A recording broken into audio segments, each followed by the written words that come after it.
तो corona corona में काल आते में, हैं।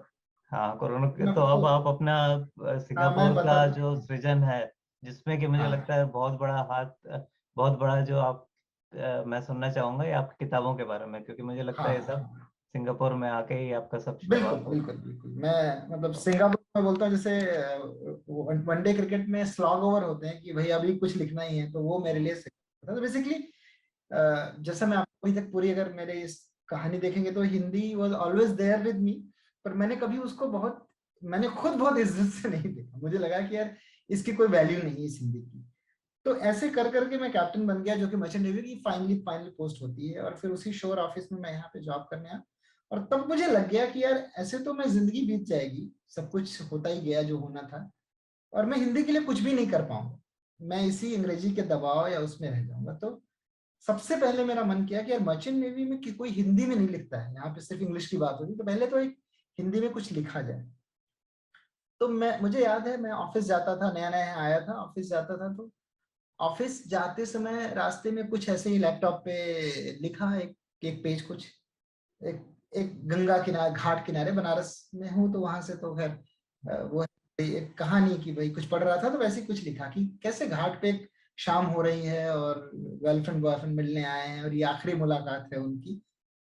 एक ऐसे स्क्रीन प्ले बोल सकते हैं कि वो मेरे दिमाग अरे में था। वाह। हम्म। वो मैंने पूरा लिखा अच्छे से, और फिर मैंने अपने उसी बुआ के लड़के को, अजय को भेजा कि यार एक ऐसी छोटी कहानी। तो उसने बोला यार ये कहानी ही नहीं, ये तो पूरा उपन्यास बन सकता है, तो बड़ा अच्छा है, इसको थोड़ा बढ़ाया जाए। अब उपन्यास बिल्कुल हाथी की तरह होता है, या फिर रेस में मैराथन की तरह, हम्म। तो थक जाते हैं वही चीज टाइम एंड अगेन करते करते, हर किलोमीटर दर किलोमीटर कुछ, कोई रास्ता तो इतना आसान नहीं है। पर मुझे पता नहीं था, आपको पता ना हो, आप एनरोल कर लें और अब चल पड़े, तो वैसी हालत थी। मैंने बिल्कुल। किया, हाँ ठीक है उपन्यास लिख देंगे यार, अब क्या है उसमें, लिखना ही तो है। बट वो लिखना उपन्यास मतलब पहले एक पहला ड्राफ्ट लिखना, उसमें कहानियां हाथी हाथी में बोलता हूँ कि भाई सूट बना दी, पैर नहीं मैच कर रहा, ये नहीं मैच कर रहा है, कहानी तो एक छोटी छोटी चीज होती है। तो वो सिंगापुर में रहते हुए वो मैंने ऐसे ही लिखी वो उपन्यास, और मैंने सोचा था कि कोई जानेगा नहीं, इसको ऐसे अपने पास रख के छोड़ देंगे। फिर उसको ठीक से मैंने एडिट भी नहीं किया उसी दौरान। उसने बोला यार इसको ट्राई करते हैं पब्लिशर्स के पास ले जाने की। तो मैंने कुछ पब्लिशर के पास मैं ले गया, तो वहां पे एक हिंदी पब्लिशर है, उन्होंने बोला कि हाँ इसको हम लोग छाप सकते हैं, थोड़ा सा ठीक करने की जरूरत है। तो उसी दौरान मेरे दो बच्चे हैं, तो मेरी बेटी का जन्म होने वाला था, पत्नी चली गई थी बॉम्बे, मैं सिंगापुर में अकेले था। और बैडमिंटन खेलने में मेरा, और ऑफिस के इतने काम रहते हैं आपको उतना टाइम नहीं मिलता एक्चुअली, हम्म। ऊपर वगैरह बहुत वो है, मेहनत का काम यहाँ बैठ है। तो उसी टाइम पे मेरे बैडमिंटन खेलते मेरे पैर में फ्रैक्चर हो गया। तो बेसिकली पत्नी थी नहीं, पैर में फ्रैक्चर हो गया, तो मुझे ऑफिस नहीं जाना है या फिर चलना नहीं है, बैठे रहना है, हाथ ठीक चलते हैं कंप्यूटर सामने है। तो वो एक मैंने अपना वो पुराना उपन्यास जो लिखा था 6 महीने में, वो निकाला। और फिर उन 15 दिनों में, कहीं 15 दिन का प्लास्टर था, उन 15 दिनों में आई री रोट द कंप्लीट थिंग, उसको फिर से अच्छे से उपन्यास बनाया और उसको भेजा। और उसी के बाद शायद कई बार होती है ना कि कायनात लग जाती है कुछ ना कुछ करने में, वहां उपन्यास छप रहा था और यहाँ पे एक कंपटीशन था, कोई highly enrich personality in Hindi Tamil and all that. तो वहां मैंने एक अपनी कहानी सुनाई और वो अवार्ड मुझे सिंगापुर में मिला। और सिंगापुर संगम एक यहाँ पे है संस्था, हाँ, संध्या प्रेमचंद संध्या जी कविता वाला। सुनाई, संध्या जी है वहां, प्रेमचंद कविता सुनाई। तो ऐसे, और तभी उसी बीच में उपन्यास भी आ गई। तो वो सडनली जैसे रहता है ना, एक ओवर में आपने 5-6 शॉट मारे और सारे लग गए और आपने अच्छे कर दिए, तो वो सडनली हो गया। और मुझे लगा यार ये तो बहुत बढ़िया है, मतलब मुझे जैसे एक पहचान सी मिल गई कि यार बाकी तो नौकरी ऐसी है कि बहुत लोग मेरी तरह कर रहे हैं, सुबह जाते हैं शाम को आते हैं। I always wanted to do something जो मुझे फील हो कि हाँ ये सिर्फ मैं ही कर रहा हूँ, कोई और नहीं कर रहा है, not about ego, it's just self satisfaction, एक काम मैं ऐसा करता हूँ जो मैं ही करता हूँ। तो वो मुझे यहाँ पे एक जनता मिली, एक मंच मिला, और उपन्यास उसी दौरान आया। और उपन्यास ने काफी, मतलब मुझे नहीं उम्मीद थी, मुझे लगा मेरे घर वाले 2-4 पढ़ लेंगे, पर उपन्यास अमेजन पे बेस्ट सेलर रही, कई हिंदी की सबसे बड़ी किताब रही। तो ये कौन सी किताब थी? इंडियापा, इंडिया का? अच्छा। उसका इंग्लिश वर्जन, हिंदी वर्जन तो मेरे पास है, कुछ हम्म। किताबें पढ़ी, पता नहीं। हाँ ये हाँ, नहीं आप, सके तो ये थोड़ा कट इंग्लिश रहा वर्जन है। अभी हाँ हाँ इसको आप यहाँ पे रखो तो पूरा दिखेगा। हाँ हाँ, पता नहीं, अच्छा हाँ, बिल्कुल। और हिंदी वर्जन, इंग्लिश वर्जन इसकी अभी अभी छपी, अगर देखेंगे तो मैंने बीच में वो लगा रखी है पीछे, अच्छा, इंग्लिश वाह! वर्जन अभी अभी आई है छप के फ्लाइट ड्रीम से। तो डेफिनेटली किताब ने इतना अच्छा किया कि इसको हिंदी इंग्लिश वगैरह भी लोगों ने छापने की कोशिश की और चल गई। तो वहां से एक भरोसा मिल गया मनीष भाई कि लिखा जा वाह! सकता तो यहाँ पे मैं 2-3 सवाल और थोड़े से पूछना चाहूँगा। पहले तो है। ये कि क्योंकि आपने अजय का ज़िक्र बहुत किया है। अजय आपके जीवन में आपके एक आपको फीडबैक देने के लिए और आपको उत्साहित करने के लिए दोनों का काम वो करते रहे।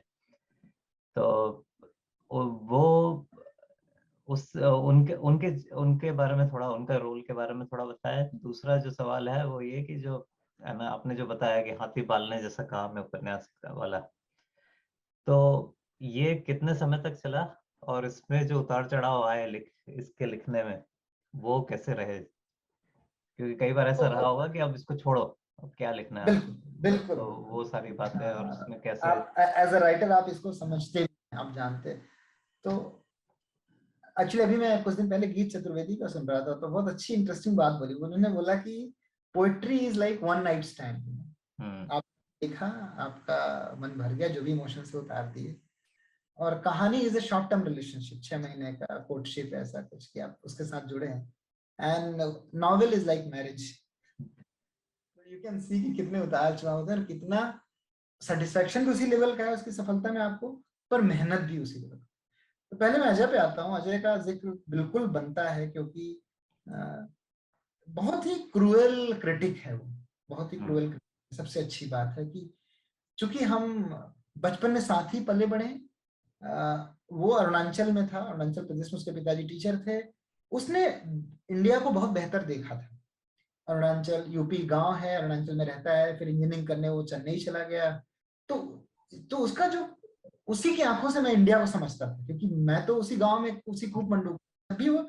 मुझे बड़ा इंतजार होता था। मुझे याद है 17 मई को आता था हर साल वो, और वो 1 महीने रहता था, और वो 1 महीने ही मेरे लिए पूरा भारत था। उसकी हजारों बातें कि क्या चल क्या रहा है। मतलब अरुणाचल की ही कहानी, बड़ी कहानी थी कि चाइना के लोग रहते हैं या फिर उस समय, मतलब उसने काफी सिखाया। और जब मैं लिखने लगा, तो चूंकि हम बहुत क्लोज थे एक दूसरे के, चिट्ठियां लिखते थे एक दूसरे को अपने लाइफ बारे में, जो क्या सोचता हूँ क्या नहीं। तो उसमें वो बहुत, मुझे एक पहला पढ़ा लिखा आदमी नजर आया अपने एरिया में, कि जो मुझे बता सकता है कि क्या सही है क्या गलत। और फिर जैसे जैसे हम बड़े बड़े बड़े होते गए, उसका उसका इंग्लिश लिटरेचर पे बहुत अच्छा कमांड है। चूंकि हिंदी में पढ़ाई नहीं की है, सीबीएसई बोर्ड से रहा है, हिंदी भावनाओं को समझ सकता है, पर हिंदी वो खुद ज्यादा लिखता नहीं। लेकिन कैसा लिखो, किस पे पंच मिलता है, क्या अच्छा लग रहा है, वो उसकी बहुत क्लियर है। तो बड़ा, मुझे जो मैं बोलूंगा कि बहुत लकी है वो लोग जिनके पास कोई बहुत क्रूएल क्रिटिक है, जो बोल दे कि यार ये तीसरी लाइन एकदम बकवास लग रही है। करता है वो हमेशा, हर पोएट्री में भेजता हूँ और बताता है कि ये अच्छा नहीं लग रहा है, इसको चेंज करो, यहाँ पे थोड़ा है। दूसरा एक बहुत अच्छा उसका है कि अगर आप लिखते नहीं, जैसे मैं लिखता नहीं हूँ, तो हम लोग कई बार अपने आप को बहाना दे देते हैं ना कि ये नौकरी है, इसमें बिजी में क्या रखा है। तो वहां पे कोई चाहिए जो पीछे से लात मारे आपको बेसिकली। तो वो बखूबी करता है। मतलब वो उसका क्या बोलते हैं, थ्राइव्स ऑन इट। ये आईना दिखाने में कि तुम फालतू बातें मत करो, तुमसे हो नहीं पा रही। उस इंडियापा की जर्नी में भी आपने एकदम सही कहा कि बहुत बोर हो जाता है आदमी रोज लिखना। मनीष भाई बहुत, मतलब लिखना एक्चुअली बड़ा साइंटिफिक काम हो जाता है। आप मजे के लिए लिखना चाहते हैं, वो कहानी, पूरी कहानी अगर पढ़ें, पूरी पिक्चर देखें, ऐसा नहीं कि हर सीन में आपको मजा आएगा। कई सीन आपको जोड़ के लिखने पड़ते हैं। कुछ मुख्य बिंदु होते हैं, मे बी 10 पॉइंट्स हो गए, उनको बीच में जोड़ने की, जैसे होता है ना कि स्टेशन आया, बड़ा लग रहा है, सामान दिख रहा है, ये दिख रहा है, बीच में गाड़ी अकेली चलती है और वो बड़ी बोरिंग सी होती है। आपको क्या लिख रहे हो, आप बैठे हुए लिखते जा रहे हो, उसने कहा, इसने ऐसा कहा। तो वो एक बड़ा टफ टाइम था। बट वहां पे भी अजय का बहुत रोल था। उसने बोला कि इसका मतलब तुम्हारे अंदर ये बात है ही नहीं कि तुम लिख पाओ। और वो एक कुरेता रहा कि ऐसे कैसे नहीं है, और बोलता रहा कि इसको स्वीकार कर, या तो कि नहीं लिख पाओगे क्योंकि मेहनत का काम है, बड़ी बड़ी बातें मत करो फिर कि टाइम नहीं, क्योंकि टाइम तो आधे घंटे निकाल ही सकते। कई बार क्या होता है मनीष जी, हम लोग बहुत बेस्ट लिखने के चक्कर में कुछ नहीं लिखते, जो मेरा जो मानना है, मैं हमेशा सबको बोलता हूँ, इसलिए हम नौकरीशुदा लोग जिनके पास इतना टाइम नहीं है, जैसे बोलते हैं आप 1000 किताब पढ़िए, तो अगर हम ये करेंगे तो शायद अपनी जिंदगी में 2 पन्ने लिख पाएंगे। तो इसलिए इवन तुलसीदास जी रामचरितमानस बोलते हैं, स्वांतः सुखाय लिखते हैं, अपने लिए लिखते हैं। तो इसलिए लिखना बहुत जरूरी, जो भी आपको अच्छी लगे। मैं आपकी कविताओं का बड़ा फैन हूँ इसीलिए क्योंकि बहुत मुझे लगता है कि आप बहुत दिल से लिखते हैं उन चीजों को। हाँ, मैं भी वैसे जो, क्योंकि ये बात चल रही है कि किस तरह से ये जो हम अपने आप को बहाना देके कुछ नहीं लिखते हैं, हाँ इससे मैं अक्सर अक्सर क्या मतलब लगभग हर वक्त जूझता रहता हूँ, क्योंकि कुछ कुछ तो दिमाग में चल रहा है, लेकिन ये भी है कि एक तो नौकरी और दूसरे जो काम है, ऐसा लगता है कि नहीं, इसमें इसमें थोड़ा वक्त डाल दिया जाए। काम में हमेशा कुछ ना कुछ ऐसा लगा रहता है जो उसमें आप कुछ एक्स्ट्रा करके रखो तो आपको बाद में फायदा होगा, तो कहीं यस उसमें उसमें लग जाओ या यस। फिर, है ना। तो हमेशा इससे जूझना मतलब मेरे लिए, मुझे लगता है अभी जो मेरा सबसे बड़ा संघर्ष है वो यही है जूझने का कि इससे ये जूझ देख- के कैसे सृजन को आगे जिंदा रखा जाए। नहीं और इस पे तो इनफैक्ट मैं एक और, जैसे अभी मेरी एक किताब आई है वीकेंड वाली कविता, ये हम्म, कोरोना काल के दौरान लिखी गई कविता है। और इसका तो मैं पूरा श्रेय अपनी पत्नी को, श्वेता है, उनको देना चाहूंगा कि वो भी मतलब उनको लगा कि यार ये आदमी तो जूसर की तरह कुछ भी लिख सकता है, जो उसको बोल दिया जाए कि ये इस पे लिख दो, इसका बर्थडे है तो मैंने कुछ लिख दिया। तो उसने मुझे बोला कि आप रूटीन क्यों नहीं बना लेते लिखने का। हम्म, मैंने बोला रूटीन कौन बनाता है, लिखना तो बड़ा डिवाइन वर्क है कि ऊपर वाले हम्म, का। ऐसा तो मुझे लगता नहीं आपको देख के। जब भी आपको होली पे कुछ लिखना है तो लिख दिया, जब मन करता है लिख दे तो लिखो। तो मुझे पहले लगा कि ये तो ऐसे ही बोल रही है, तो मैं ट्राई करता हूँ। तो उसने मुझे ये चैलेंजेस देने शुरू किए, भाई फ्रेंडशिप डे इस पे लिख दीजिए, राखी आने वाली बहन पे लिख दीजिए। तो वो भी एक बड़ा मेरे लिए हेल्पफुल रहा मनीष भाई की मैंने बनाया। और वो तकरीबन मैं 2 महीने 3 महीने लिखा उसका शॉर्ट वीडियो को। कोरोना काल में टाइम मिला, थोड़ा घर पे आप हैं तो कम्यूट का टाइम बच जाता है, आप आते ही थक नहीं जाते क्योंकि आपने ऑफिस बिल्कुल। काम खत्म हुआ था। तो उस दौरान ये मैंने वीकेंड वाली कविताएं लिखनी शुरू की। नाम भी इसलिए वीकेंड वाली कविता दिया है कि वीकेंड में ही लिखता हूँ। बिल्कुल, बहुत अच्छा नाम है। ये अभी, हाँ, ये भी छपी और ये भी अच्छा कर रही है। तो वहां भी मतलब बेसिकली मैं यही कहना चाहता हूँ कि हम इसको बहुत ज्यादा आर्टिस्टिक बना देंगे अगर लिखने को, तो हम उस मतलब इसको इतना पायस, इतना सात्विक बना देंगे कि हम वहां भगवान की तरफ पहुंच ही नहीं पाएंगे। हमें थोड़ा सा, अब अभी टीवीएफ करके शो आता है, उनके जो हाँ, राइटर्स हैं, हाँ। विश्वजीत सरकार, कभी हम्म, उनके इंटरव्यू सुनिए। मुझे ये सब इन लोगों ने बड़े, इनके इंटरव्यू ने बड़े इंस्पायर किया कि यार इन्होंने कहते हैं कि ये तो कारपेंटर जैसा काम है, रोज बैठ के आपको लिखना है 4 घंटे 2 घंटे देने, और उसको फिर छील छील के मिटा के इधर करके थोड़ा अच्छा बनाना है। ठीक करना है।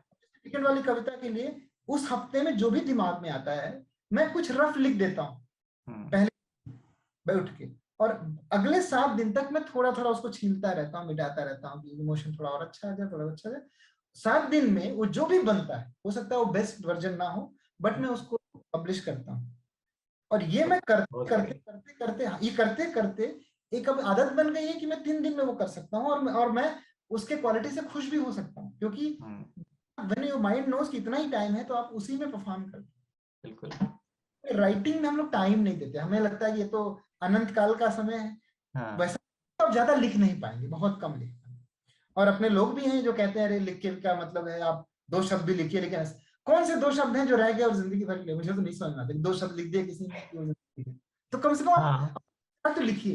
तो ये बहुत ही मुझे लगता है ये तो इतना अच्छा, ये जो विषय है इसके बारे में मतलब मैं और तफसील से बात करना चाहता हूँ कभी, क्योंकि अगली बार कभी, हाँ। क्योंकि ये ऐसा लगता है कि ये मतलब बहुत मेरे दिल के बहुत करीब वाला मामला है, क्योंकि मैं दोनों नावों में सवारी कर चुका हूँ। कभी ऐसा भी किया है कि बस ये लिखना ही है। कभी हाँ ऐसा भी किया है कि एक बहुत बड़ा समय तो ऐसा रहा कि जब अंदर से कुछ आंधी आएगी तो वो जो तभी लिखेंगे। चार्ल्स चार्ल्स बुकोल्स्की की जो कविता है, उस हाँ तरह हाँ से भी जीवन जिया, करीब 10 साल करेक्ट। जिया वैसा जीवन। तो ये बहुत अच्छा विषय है, और इसके बारे में मुझे लगता है कि हम इस बारे में एक अलग से एक पूरी बात करें, बिल्कुल क्योंकि बिल्कुल मुझे बिल्कुल। मतलब नहीं वैसे पर तो मनीष इसको भाई, यूट्यूब चैनल पे जब डालेंगे तो ऐसा जरूरी नहीं कि कितने लोग पढ़ें या सुने, बिल्कुल लेकिन जो भी बिल्कुल बिल्कुल। सुनेंगे, जो जो अगर इस विषय के बारे में सुनना चाहते हैं तो उनको कुछ जानकारी भी मिले कि ये जो आई सृजन के एग्री। बारे में कैसे लोग सोचते हैं, उसके क्या अलग अलग पहलू हैं, उस बारे में हम जरूर बात मनीष भाई करेंगे। इसमें मैं एक चीज मैं आपसे पूछना चाहूंगा कि मतलब इसी इसी चीज को, इवन चार्ल्स बुकोल्स्की की लाइन मैंने भी पढ़ी थी और मुझे भी लगा यार ये तो एकदम ही मतलब जो मैं कर रहा हूँ उसके खिलाफ है। मैं आपसे पूछता हूँ कि जब आप लिखते हैं, मैं आपकी कविताएं बहुत ध्यान से सुनता हूँ, मुझे बहुत मीनिंगफुल लगती हैं। पर्सनल एक्सपीरियंसेस भी हैं आपके। पलाश के वन सुना था जो मुझे काफी देर तक मेरे दिमाग में, जैसा लगा कि मैं आपके साथ ट्रेन में हूँ उस दौरान। जब आप लिखते हैं तो आपको बहुत जिम्मेदारी लगती है कि मैं समाज के लिए लिख रहा हूँ, मुझे ऐसा लिखना चाहिए जो अच्छा हो, नहीं तो इसका हक नहीं है कि सामने है, ये आप अपने लिए लिखते हैं मुझे अच्छा लग रहा है मैं लिख के डाल देता हूँ? वैसे भी आप किसी के कान में बंदूक तो लगा नहीं रहे कि भाई तुम्हें पढ़ना है उसको छोड़ ही रहे बिल्कुल। तो ये भी एक तरह की मतलब एक सफर है। कभी बिल्कुल खुद के लिए लिखा है, बहुत कुछ ऐसा भी लिखा है जो शायद मैं अभी पढ़ूं तो आपको मतलब उसका एक सिरा भी नहीं पकड़ में आया कि क्या लिखा, क्या बात हुई, तो कहीं बस कुछ शब्द लिख दिए। और कभी ऐसा भी लिखा है कि जो संप्रेषणीयता के लिए, संप्रेषण करने के लिए लिखा है कि भाई मैं, मेरे अंदर ये बात है और ये बात आपको समझना बहुत जरूरी है, तभी मैं लिख रहा हूँ, नहीं तो मैं क्यों लिखूंगा। तो मेरे मेरे अंदर कोई विचार है, जो विचार मुझे लगता है दूसरे समझें, और उसको समझाने के लिए जो भी उपक्रम हो सकता है वो किए उसमें, मतलब है ना, उसमें मजाक भी डाला गया या सटायर भी डाला गया या सरल शब्द, यूज किए जानबूझ गए, के सरल शब्द, मतलब दिमाग में आ रहा इस्तेमाल है कि किए। ये लिखूं, लेकिन कई बार अंग्रेजी शब्द डाला कि भाई आप अंग्रेजी शब्द लिखूंगा तब आपको समझ में आएगा, तो मैं वो लिखूंगा। हम्म। तो तो दोनों आपके दोनों कॉन्शियस तरीके से एफर्ट किया रहा गया। कि लोग, हाँ, हाँ आप बताएं। तो दोनों तरीके से कुछ किया गया। और जहां तक बीज है कि भाई क्यों क्यों लिखना है, कि आज ये कविता मैं क्यों लिखूं, वो लेकिन मेरा आगे पीछे होता रहता है। कभी कभी इसलिए कि भाई अब ये लिखना ही है, बहुत दिन हो गए कुछ नहीं लिखा, और ये दिमाग में चल रहा है ये विचार, इसको लिख डालूं। और तो कभी ऐसा कि अब ये, जब तक ये विचार मेरे दिमाग में इतना नहीं पक जाता कि इसको उतारा जाए कागज पर, तब तक नहीं लिखूंगा। और तो ये बड़ा सब्जेक्टिव है ये कि कब कितना पक गया है कि अनफ पक गया है। कितना पक गया है। हाँ, मैं एग्री करता हूँ, मानता हूँ। तो कैसे, मतलब किस तरह के कवि हैं जिनको आपने काफी पढ़ा है, जो आपको इंस्पायर करते हैं या जिनको आप सुनते हैं जब आप सुनते हैं कभी भी तो? तो अच्छा सवाल है, लेकिन उतना ही मुश्किल। मुश्किल इसलिए क्योंकि मतलब कविता की जो जर्नी रही है वो इतने लंबे समय से रही है। मैंने बताया कि मैं स्कूल के जमाने से ही कविताएं पढ़ता रहा हूँ और कुछ कुछ थोड़ा बहुत लिखता रहा, तो और फ्रेगमेंटेड जर्नी रही है। तो जैसा जैसा मुझे याद आता है, बचपन में तो वही पाठ्यक्रम की हमने बात करी, मैगजीनों की बात करी, तो उस समय जो मैगजीनों में जो कविताएं छपती थी, तो उस दौरान जो छायावाद युग है वो तो हम लोग पाठ्यक्रम में पढ़ते थे, तो उनने बिल्कुल बिल्कुल। उन सारी कविताओं ने तो इंस्पायर बहुत किया। तो सारे छायावादी कवि उस जमाने के जो है, मैथिली शरण गुप्त से लेके महादेवी वर्मा, सभी की कविताएं पढ़ी, बहुत अच्छी हम्म, लगी। जो हमारे जो क्षेत्र के लोग हैं, भवानी प्रसाद मिश्र और हरिशंकर परसाई के व्यंग भी पढ़े। हरिशंकर परसाई, वो हाँ, तो क्या, तो उनको कैसे भूला जा सकता है। तो इन सब के, शरद जोशी, हाँ। इनके व्यंग अखबारों में छपते थे, तो ये भी बहुत पढ़ा गया उस जमाने में। और और हमारे वाचिक परंपरा तो रही है शुरू से। तो हम्म और टीवी पे भी बहुत कवि सम्मेलन आते थे, और इलाकों में होते भी थे, कभी कभी देखने का मौका मिला। उतना तो नहीं देखा क्योंकि इटारसी में नहीं होते थे, हम्म भोपाल में ज्यादा होते थे, और मैं इटारसी में था या कहीं और था, पचमढ़ी में था। लेकिन कभी जब मौका मिला तो वो भी देखे, या उनके टीवी पे सुने गए। तो जो हमारे सारे लोग हैं, सुरेंद्र शर्मा से लेके चक्रधर से लेके हम्म। अम, काका, सभी को हाँ, कभी कभी टीवी पे सुना गया, बाल कवि हम्म, बैरागी को भी सुना। तो सुना। ये सब सभी लोगों का, और हर तरह की बातें अच्छी लगी, है ना। जो हम्म मजाहिया शायरी थी उस जमाने की वो भी अच्छी लगी, और जो धर्मयुग में छपती थी भारती जी की कविता वो भी अच्छी लगी, और जो हम्म। छायावाद पढ़ रहे थे बच्चन का वो भी अच्छा लगा। तो सभी कुछ ने मिला जुला। बच्चन बच्चन का बहुत जिक्र करते हैं, मैं देखता हूँ बातों में भी जिक्र करते तो हैं, तो ऐसा क्या ऐसा लगा आपको बच्चन में खास जो आपको बहुत अट्रैक्ट करता है? बहुत मुश्किल सवाल है, लेकिन यह है कि बच्चन को मैंने बहुत ज्यादा पढ़ा है, या ज्यादा से ये कहना चाहूंगा कि किसी और कवि के मुकाबले बच्चन को मैंने काफी ज्यादा पढ़ा। और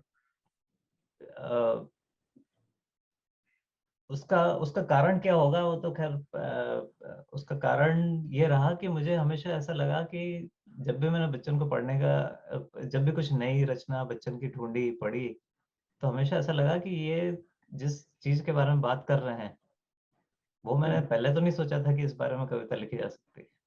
तो ये जो अच्छा, ऐसे हाँ, विषय। ये जो संदर्भ है, जो विषय है, वो अचानक से मतलब वो ये कैसे आ गया। अब जो है ना, पुष्प जैसे के अभिलाषा जैसे पढ़ रहे हैं। कोई कविता इस तरह की, अ, दो चार तो लाइन अगर। हाँ जरूर। तो जैसे मैं कल ही जैसे सुना रहा था आपको एक कविता, या जब हमारी पिछली बार बात हुई थी, तो जुए के बैल नीचे, जुए के हाँ, नीचे। जुए के नीचे गर्दन डाल। तो ये बैल के बारे में कविता है, लेकिन बैल से हम अपने आप को भी बैल सटायर। समझते हैं। हम भी बैल हैं, क्योंकि अपनी गाड़ी जोते खींच के ले जा रहे हैं। तो कुछ लाइनें सुनाता हूँ कि जुए के नीचे गर्दन डाल, यह गुरु भार उठाना होगा, इस पद से ही जाना होगा, तेरी खुशी ना खुशी का नहीं किसी को ख्याल, जुए के नीचे गर्दन डाल। या और एक और आपने शायद देखो टूट रहा है तारा कभी सुनी है? नहीं, सुनाई तो सुनाई। टूटते हुए तारे के बारे में कविता कही है बच्चन ने, कि देखो टूट रहा है तारा, नभ के सीमाहीन पटल पर एक चमकती रेखा चलकर, लुप्त शून्य में होता बुझता एक निशा का दीप दुलारा, देखो देखो टूट टूट रहा रहा है है। तारा। अरे और उसकी अरे, आखिरी लाइनों में कुछ ऐसा है कि हुआ ना उंगन में क्रंदन भी, गिरे ना आंसू के दो कण भी, किसके ओर में आह उठेगी, होगा जब लघु अंत हमारा, देखो टूट रहा है तारा।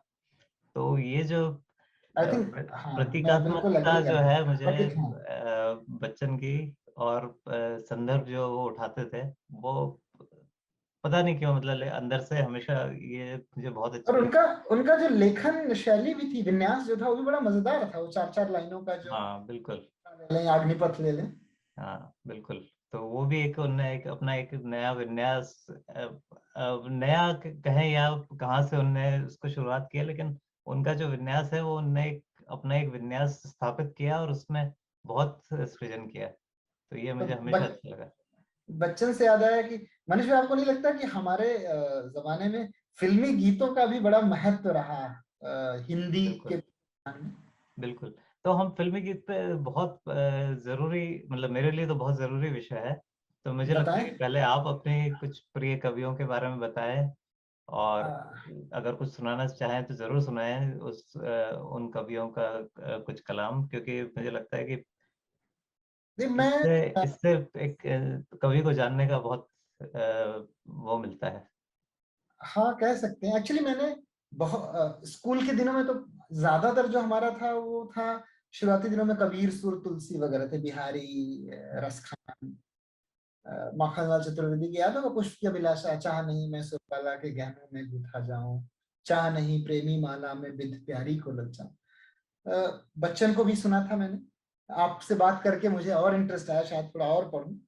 बट मुझे एक छायावाद में खास तौर से जयशंकर प्रसाद का जो जो शब्द चयन है वो हम्म, मुझे बहुत छूता है। मतलब वो कविता को ब्यूटीफाई कर देते हैं जब वो कहते हैं कि नील घन सेवक से सुकुमार, सुधा भरने को विधु के पास। तो जो शब्द यूज करते हैं ना वो हम्म, बहुत ही, बहुत प्यारा। इवन सुमित्रानंद पंत के भी आप सुनेंगे तो बड़े जिस तरह से वो पहाड़, जंगल, झरने, चींटी की बात करते हैं, वो बड़े, ऐसे कविताएं तो याद नहीं जरूर मुझे, लेकिन छायावाद का बड़ा असर हुआ मुझे लगा। या एक कह सकते हैं गलत फहमी मुझे थी कि कविता है तो सुंदर होनी चाहिए। हाँ, तो छायावाद जिसने भी पढ़ा है मुझे लगता है कि ये, क्योंकि हाँ, हमने उस आई जमाने में आई ऐसा बी पढ़ा है। ऑनेस्ट।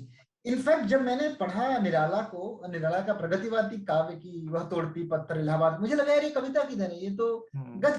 मैं इसको मानने को तैयार नहीं था, मेरी अंतरात्मा स्वीकार नहीं कर रही थी, ये कविता नहीं। इवन अभी भी जो मैं लिखता हूँ देखेंगे तो अभी भी वो छंद छंद में मुक्त नहीं लिखता हूँ, छंद ही मिला के ही लिखता हूँ, रायम करता हूँ। मेरी अंतरात्मा नहीं मानती कविता, जबकि मैं जानता हूँ, अभी स्वीकार कर चुका हूँ मैं, पर लगता है पर ही कर चुका हूँ। कभी ऐसा भी किया है कि कि बस ये लिखना ही है। कभी ऐसा भी किया है कि एक बहुत बड़ा समय तो ऐसा रहा कि जब अंदर से कुछ आंधी आएगी तो जो तभी लिखेंगे। चार्ल्स चार्ल्स बुकोल्स्की की जो कविता है, हाँ जिस तरह हाँ, से भी जीवन जिया, करीब 10 साल करेक्ट। जिया वैसा जीवन। तो तो ये बहुत अच्छा विषय है, और इसके बारे में मुझे लगता है कि हम इस बारे में एक अलग से एक पूरी बात करें, बिल्कुल क्योंकि बिल्कुल मुझे बिल्कुल। मतलब नहीं वैसे पर तो इसको मनीष भाई, YouTube चैनल पे जब डालेंगे तो ऐसा जरूरी नहीं कि कितने लोग पढ़ें या सुने, बिल्कुल लेकिन जो भी बिल्कुल बिल्कुल। सुनेंगे, जो जो अगर इस विषय के बारे में सुनना चाहते हैं तो उनको कुछ जानकारी भी मिले कि ये जो आई जीवन के एग्री। बारे में कैसे लोग सोचते हैं, उसके क्या अलग अलग पहलू हैं, उस बारे में हम जरूर बात मनीष भाई, करेंगे। इसमें मैं एक चीज मैं आपसे पूछना चाहूंगा। मतलब इसी इसी चीज को, इवन चार्ल्स बुकोल्स्की की लाइन मैंने भी पढ़ी थी और मुझे भी लगा यार ये तो एकदम ही मतलब जो मैं कर रहा हूँ उसके खिलाफ है। मैं आपसे पूछता हूँ कि जब आप लिखते हैं, मैं आपकी कविताएं बहुत ध्यान से सुनता हूँ, मुझे बहुत मीनिंगफुल लगती हैं। पर्सनल एक्सपीरियंसेस भी हैं आपके। पलाश के वन सुना था जो मुझे काफी देर तक मेरे दिमाग में, मुझे जैसा लगा कि मैं आपके साथ ट्रेन में हूँ उस दौरान। जब आप लिखते हैं तो आपको बहुत जिम्मेदारी लगती है कि मैं समाज के लिए लिख रहा हूँ, मुझे ऐसा लिखना चाहिए जो अच्छा हो, नहीं तो इसका हक नहीं है कि सामने है। ये आप अपने लिए लिखते हैं, मुझे अच्छा लग रहा है मैं लिख के डाल देता हूँ। वैसे भी आप किसी के कान में बंदूक तो लगा नहीं रहे कि भाई तुम्हें पढ़ना है और उसको छोड़ ही रहे बिल्कुल। तो ये भी एक तरह की मतलब एक सफर है। कभी बिल्कुल खुद के लिए लिखा है, बहुत कुछ ऐसा भी लिखा है जो शायद मैं अभी पढ़ूं तो आपको मतलब उसका एक सिरा भी नहीं पकड़ में आया कि क्या लिखा, क्या बात हुई, तो कहीं बस कुछ शब्द लिख दिए। और कभी ऐसा भी लिखा है कि जो संप्रेषणीयता के लिए, संप्रेषण करने के लिए लिखा है कि भाई मैं, मेरे अंदर ये बात है और ये बात आपको समझना बहुत जरूरी है, तभी मैं लिख रहा हूँ, नहीं तो मैं क्यों लिखूंगा। तो मेरे मेरे अंदर कोई विचार है, जो विचार मुझे लगता है दूसरे समझें, और उसको समझाने के लिए जो भी उपक्रम हो सकते हैं वो किए उसमें, मतलब है ना, उसमें मजाक भी डाला गया, या सटायर भी डाला गया, या सरल शब्द, यूज किए जानबूझ गए, के सरल शब्द, मतलब दिमाग में आ रहा इस्तेमाल है कि किए। ये लिखूं, लेकिन कई बार अंग्रेजी शब्द डाला कि भाई आप अंग्रेजी शब्द लिखूंगा तब आपको समझ में आएगा, तो मैं वो लिखूंगा। हम्म। तो दोनों तो आपके दोनों कॉन्शियस तरीके से एफर्ट किया रहा गया। कि लोग, हाँ, हाँ आप बताएं। तो दोनों तरीके से कुछ किया गया। और जहां तक बीज है कि भाई क्यों क्यों लिखना है, कि आज ये कविता मैं क्यों लिखूं, वो लेकिन मेरा आगे पीछे होता रहता है। कभी कभी इसलिए कि भाई अब ये लिखना ही है, बहुत दिन हो गए कुछ नहीं लिखा, और ये दिमाग में चल रहा है ये विचार, इसको लिख डालूं। और तो कभी ऐसा कि अब ये, जब तक ये विचार मेरे दिमाग में इतना नहीं पक जाता कि इसको उतारा जाए कागज पर, तब तक नहीं लिखूंगा। और तो ये बड़ा सब्जेक्टिव है ये कि कब कितना पक गया है कि अनफ पक गया है। कितना पक गया है। हाँ, मैं बिल्कुल मैं एग्री करता हूँ। कैसे मतलब किस तरह के कवि हैं जिनको आपने काफी पढ़ा है, जो आपको इंस्पायर करते हैं या जिनको आप सुनते हैं जब आप सुनते हैं कभी भी तो? तो अच्छा सवाल है, लेकिन उतना ही मुश्किल। मुश्किल इसलिए क्योंकि मतलब कविता की जो जर्नी रही है वो इतने लंबे समय से रही है। मैंने बताया कि मैं स्कूल के जमाने से ही कविताएं पढ़ता रहा हूँ और कुछ कुछ थोड़ा बहुत लिखता रहा, तो और फ्रेगमेंटेड जर्नी रही है। तो जैसा जैसा मुझे याद आता है, बचपन में तो वही पाठ्यक्रम की हमने बात करी, मैगजीनों की बात करी, तो उस समय जो मैगजीनों में जो कविताएं छपती थी, तो उस दौरान जो छायावाद युग है वो तो हम लोग पाठ्यक्रम में पढ़ते थे, तो उनने बिल्कुल बिल्कुल। उन सारी कविताओं ने तो इंस्पायर बहुत किया। तो सारे छायावादी कवि उस जमाने के जो है, मैथिली शरण गुप्त से लेके महादेवी वर्मा, सभी की कविताएं पढ़ी, बहुत अच्छी लगी। जो हमारे जो क्षेत्र के लोग हैं, भवानी प्रसाद मिश्र और हरिशंकर परसाई के व्यंग भी हरिशंकर पढ़े। परसाई, हाँ वो हाँ, तो क्या, उनको तो कैसे भूला जा सकता है। तो इन सब के, शरद जोशी, हाँ इनके व्यंग अखबारों में छपते थे, तो ये भी बहुत पढ़ा गया उस जमाने में। और और हमारे वाचिक परंपरा तो रही है शुरू से। तो और टीवी पे भी बहुत कवि सम्मेलन आते थे, और इलाकों में होते भी थे, कभी कभी देखने का मौका मिला। उतना तो नहीं देखा क्योंकि इटारसी में नहीं होते थे, भोपाल में ज्यादा होते थे, और मैं इटारसी में था या कहीं और था, पचमढ़ी में था। लेकिन कभी जब मौका मिला तो वो भी देखे, या उनके टीवी पे सुने गए। तो जो हमारे सारे लोग हैं, सुरेंद्र शर्मा से लेके चक्रधर से लेके काका, सभी को हाँ, कभी कभी टीवी पे सुना गया, बाल कभी बैरागी को भी सुना। तो ये सब सभी लोगों का, और हर तरह की बातें अच्छी लगी, है ना। जो मजाहिया शायरी थी उस जमाने की वो भी अच्छी लगी, और जो धर्मयुग में छपती थी भारती जी की कविता वो भी अच्छी लगी, और जो छायावाद पढ़ रहे थे बच्चन का वो भी अच्छा लगा। तो सभी कुछ ने मिला जुला। बच्चन बच्चन का बहुत जिक्र करते हैं, मैं देखता हूँ बातों में भी जिक्र करते तो हैं। तो ऐसा क्या ऐसा लगा आपको बच्चन में खास जो आपको बहुत अट्रैक्ट करता है? बहुत मुश्किल सवाल है, लेकिन यह है कि बच्चन को मैंने बहुत ज्यादा पढ़ा है, या ज्यादा से ये कहना चाहूंगा कि किसी और कवि के मुकाबले बच्चन को मैंने काफी ज्यादा पढ़ा। और अ,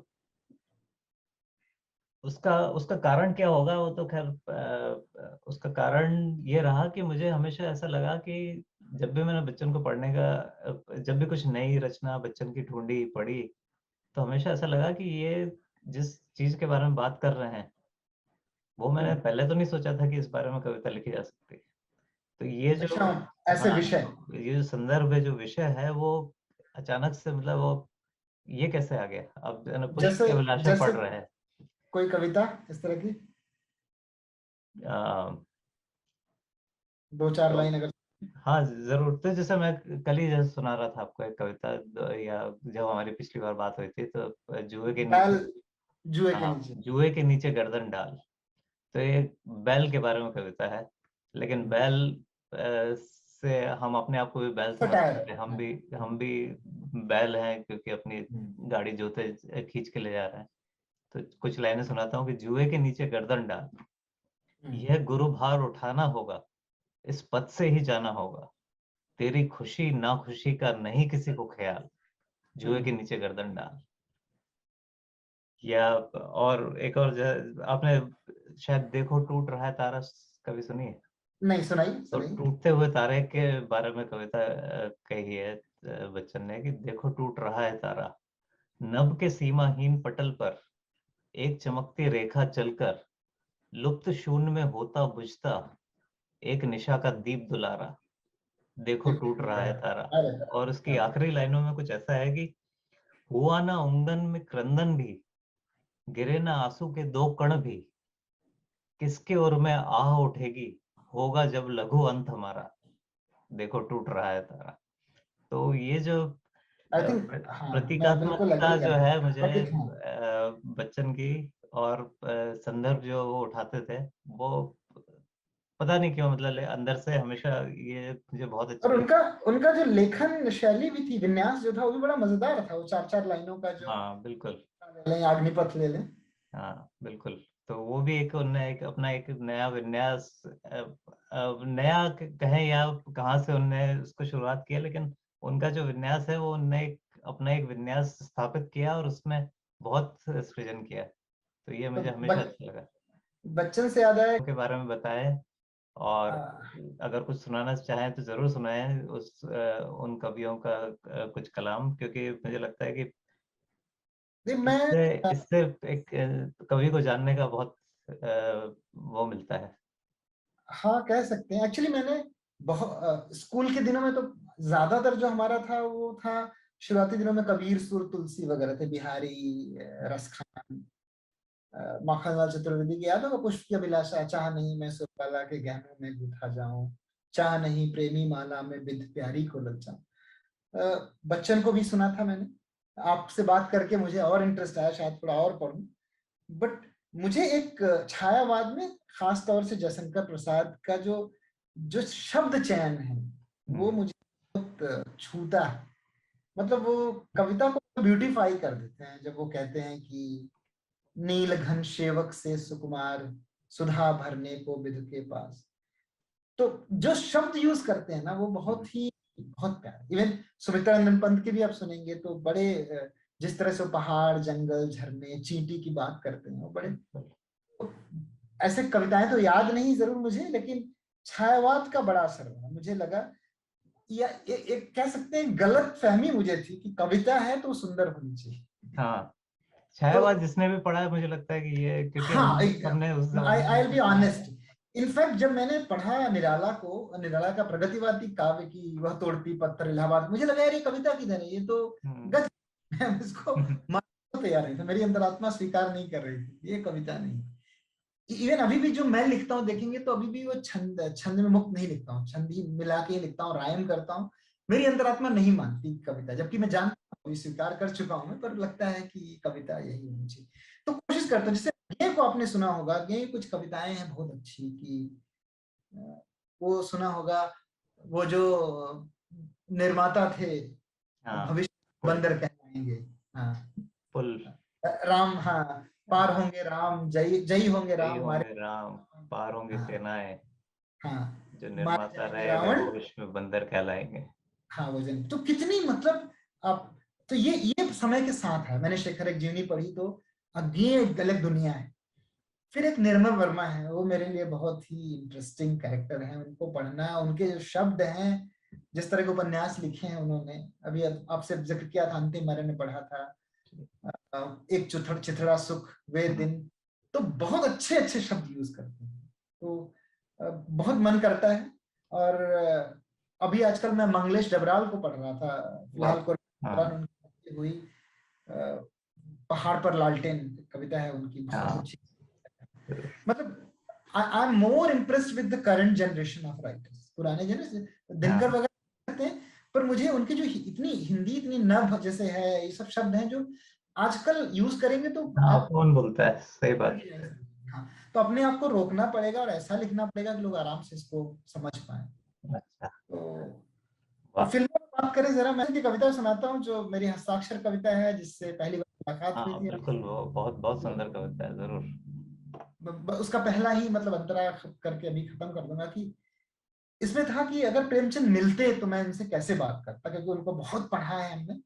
तो एक ख्वाहिश है कि कभी जो तुम एक दोस्त बनकर मिलो, तो कुल्हड़ में चाय लेकर तुम्हारे साथ सुबह का कुछ वक्त गुजारूं, तुमसे बातें करते शायद देख पाऊं तुम्हारी आंखों में छुपे वो सारे राज, जो लाख कोशिशों के बावजूद नहीं देख पाया था तुम्हारा समाज। मसलन छोटे से गांव का एक मेला जो बच्चों के लिए महज खिलौनों और मिठाइयों की दुकान में होता है सिमटा, उसी ईदगाह के मेले में कैसे दिख जाता है तुम्हें वो नन्हा सा हामिद, अपनी बूढ़ी दादी के लिए खरीदता है 3 आने का चिमटा।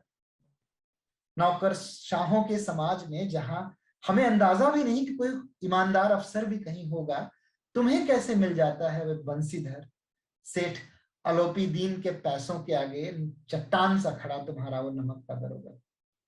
तो कविता लंबी है, एक मतलब शॉर्ट में है। एक कविता और मैं आपको सुनाता हूँ जो मैंने निराला के लिए लिखी थी कि अपनी अटारी से उतरकर इलाहाबाद की जलती सड़क पर, जो अपनी कविता में एक पत्थर तोड़ती बाला का भी मान रख दे, जो मिले रास्ते में कोई पेट पीट करके एक, जो चल रहा हो कोई लकुटिया टेक, उसकी मुंह फटी पुरानी झोली में जो अपना सब कुछ कुर्बान कर दे, उस दानवीर ने शोषितों का दर्द सचमुच कलम में कहीं पाला होता है, होंगे कई कलमकार हिंदी में, पर हर कोई कहाँ निराला होता है। क्या बात, वाह। चलिए आप कुछ सुनाइए, फिर एक दो कविता बीच में सुना दें।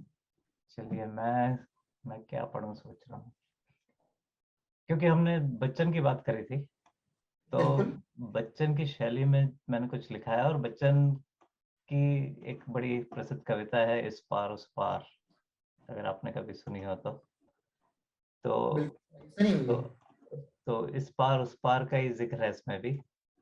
कविता का शीर्षक है, कोई पुकारता उस पार से। यहाँ पर अनुकूल है जीवन, सुख पीड़ा में सदा संतुलन। यहाँ पर अनुकूल है जीवन, सुख पीड़ा में सदा संतुलन, हंसी आंसू दोनों ही, पर उलझन से प्राय परे है मन। लयबद्ध तोड़ते लयबद्ध क्रम को तोड़ते प्रहार से कोई पुकारता उस पार से। कोई पुकारता उस पार से। और कभी हार कर मैं रोया भी, चिंता त्याग कभी सोया भी, सपने देखे यथार्थ समझा, कुछ पाया तो कुछ खोया भी, पृथक कहीं बसाए संसार से, कोई पुकारता उस पार से। और मन में अवश्य उत्सुकता है, सितारों पार आखिर क्या है। मन में अवश्य उत्सुकता है, सितारों पार आखिर क्या है, यहाँ बड़ा सतरंगी जीवन, वहां भला क्या रंग भरा है, कौतूहल से झांकता द्वार से, कोई पुकारता उस पार से। यहाँ, और आखिरी लाइन है कि यहाँ ममता अभी थमी नहीं, अभी प्रस्थान लाजमी नहीं, उस पार भी होगा बसेरा, आऊंगा तो पर अभी नहीं, उत्तर देता यही अधिकार से, कोई पुकारता उस पार से। क्या बात है, क्या और बात है। और मैं सोचता हूँ, और मैं क्या सुनाऊं, चलिए एक पलाश के वन अगर हो आपके सामने तो जरूर सुनाइएगा एक बार। पलाश के वन पढ़ दो। ठीक है, पलाश के वन पढ़ देता हूँ मैं। वो बड़ा प्यारा संस्मरण है आपका।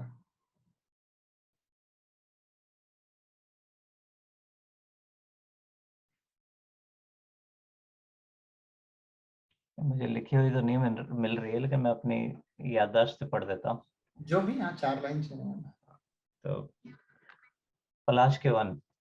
उन दिनों जब पलाश के वन दहकते थे, आंखों में हमारे भी सिंदूरी सपने बहते थे। ट्रेन जंगलों से जब गुजरती थी, पलाश की लपटें आंखों में उतरती थी। वक्त थम जाता, अतीत छुप जाता लेकर करवट, फागुन भी मुस्कुराकर सपनों में करता शिरकत। बुदनी घाट पर ट्रेन का कुछ पल रुकना, उतरकर जल्दी जल्दी कुछ टेसू चुनना। जिंदगी भी सफर की तरह गुजर रही है, भोपाल आने ही वाला है, बरखेड़ा के घाट उतर रही है। फिर भी हर बरस वही पलाश आता है याद, जिंदगी के सफर का नतीजा बस ढाक के 3 पात। क्या बात, मुझे बहुत ही प्रिय लगी आपकी ये कविता, बहुत अच्छी। बहुत और धन्यवाद। अगर आप देख रहे हैं तो मैं एक अपनी कविता सुनाता हूँ मनीष भाई, जो हाँ हाँ बिल्कुल। हाँ मतलब ये मेरी भी पर्सनल फेवरेट है ये मेरी, मतलब इसी को सुना के विराम दूंगा मैं अपनी कविताओं का। एक पता नहीं आपने सुनी ना हो शायद, ये कविता है कि मैं बुद्ध होना चाहता हूँ। वाह। हाँ, ये मुझे याद है बिल्कुल। एकाकी अवसादों के पल में, जीवन से किए संवादों के पल में, मैं मोह के अनुराग पर और मोक्ष के वैराग पर, भीड़ के इस भाव पर, एकांत के इस अभाव पर, गंगा जल छिड़क कर एक बारगी शुद्ध होना चाहता हूँ। जब उबता है मन मेरा, मैं बुद्ध होना चाहता हूँ। क्या बात। काम में कुछ अर्थ में जीवन गुजरता व्यर्थ में, कभी स्वार्थ में शंकित रहा, कभी परमार्थ में चिंतित रहा, कहीं बौढ़म तो कहीं काबिल रहा, अब तक का जो भी मेरा हासिल रहा, उस पर ना अब गर्व होता है, ना मैं क्रुद्ध होना चाहता हूँ। जब उबता है मन मेरा, मैं बुद्ध होना चाहता हूँ। और आखिरी स्टंजा है कि मेरी राह पर अब कम पथिक हैं, और यात्रा भी ये कहाँ क्षणिक है, पर क्यों भीड़ का हिस्सा बनूं मैं, क्यों बारहा सुनाया किस्सा बनूं मैं, लोगों से बस सुने सुनाए, मैंने भी थे कुछ नियम बनाए, उस हर नियम के आजकल मैं विरुद्ध होता जा रहा हूँ। उम्र की काई पर फिसलते मैं बुद्ध होना चाहता था, मैं बुद्ध होता जा रहा हूँ, मैं क्या बुद्ध। बात। क्या बात है, बहुत बहुत सुंदर कविता है। मैं पहले भी जब सुनी थी मुझे बहुत ही अच्छी लगी थी। तो हमारे वाह। बीच में एक सिमिलरिटी है, मतलब ये कविता मेरी वन ऑफ द फेमस नहीं है लोगों के लिए, पर मुझे बहुत प्रिय है। तो आपने बहुत अच्छी बात कही थी कि हम जैसे लोग माइनॉरिटी में हैं बहुत लोग नहीं। मैं हमेशा ये सुनाता हूँ कविता जहां भी, तो मैं बहुत मतलब इसका ऑडियंस नहीं पा पाता हूँ, पर मुझे हमेशा ये मेरी बहुत प्रिय कविता है। क्या बात है। चलिए, तो बहुत ही अच्छी कविता से इसी से अंत करें, या मैं ठीक है, कुछ और पढूं? हाँ अगर एक पढ़ना है तो पढ़िए कोई आपकी प्रिय कविता, इसी तरह से उसको उस पर अंत करते हैं। आपकी कोई एक अच्छी तो कविता बहुत प्रिय हो, क्योंकि हम लोग जो अगले प्रोग्राम रखेंगे मनीष भाई उसमें भी कविताएं रखेंगे, तो कविताएं बीच में भी हाँ आप डाल सकते हैं। ठीक है। ठीक है, मैं ये पढ़ता हूँ, देखते हैं हम इसको इसमें रखते हैं बिल्कुल या नहीं रखते हैं। बिल्कुल। लेकिन क्योंकि मेरे सामने आ गई है, और ये उसी बारे में है जो कि अभी चल रहा है, सामयिक है कविता। ठीक है। और बुद्ध की भी बात है इसमें, और जो अभी चल रहा है दुनिया में उसकी भी बात है। शीर्षक है, कैसे बंद हो सकते हैं युद्ध। यहाँ एक अच्छा। एक और बात मैं कहना चाहूंगा कविता पढ़ने से, कि ये कविता जब लिखी गई थी, मतलब ये काफी पहले की, हैदराबाद के जमाने की कविता है। उस समय मेरा जो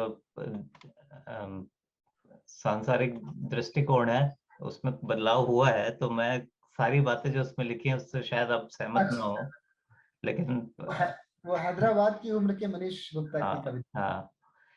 तो कैसे बंद हो सकते हैं युद्ध, जब असंख्य वध करके भी अशोक बनते हैं बुद्ध। कैसे बंद हो सकते हैं युद्ध, जब असंख्य वध करके भी अशोक बनते हैं बुद्ध, और आजीवन पाप का घड़ा भर के भी किसी नदी में डुबकी लगाकर हम हो जाते हैं शुद्ध। कैसे बंद हो सकते हैं युद्ध, और कैसे थमेगा आतंक का वार, जब जान बचाने भी रखने पड़ते हैं हथियार, और एक भी बेगुनाह न मरने पाए, इसलिए बच जाते हैं सैकड़ों गुनहगार। कैसे थमेगा आतंक का वार। क्या बात।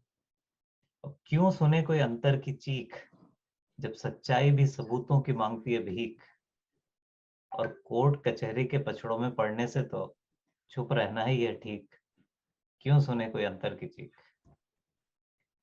और कब रुकेगा लाशों का पतझड़, जब मानवीय मूल्य हो चुके हैं बंजर, और इंकलाब का जामा ओढ़े सरेआम फिरते हैं दहशतगर।